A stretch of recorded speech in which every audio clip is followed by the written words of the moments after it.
Penny with SwissWatchExpo. Today I'm looking at this really incredibly special Rolex. This is a Rolex Lady Datejust with a pink gold crystal dial, and this dial is just so cool.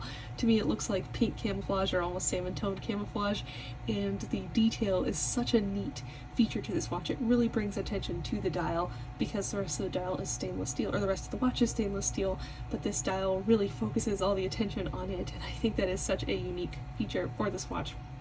And the Rolex dials are definitely a great way to show off your personality while still remaining definitely inside the Rolex trend. It looks fabulous. This one also has a entirely factory Rolex diamond bezel, as well as diamond hour marker on the dial as well, but it does have a oyster bracelet, which I think is a nice compromise. It makes it a very it gives it a little bit more of a casual edge, but the diamonds definitely bring it up to that dressy appearance.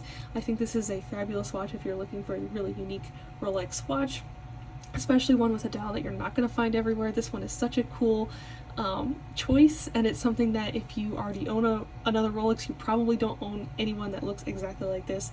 So definitely check this one out, because I believe we only have one with this exact dial in stock, but we definitely have hundreds of other great Rolexes in stock right now at SwissWatchExpo.com.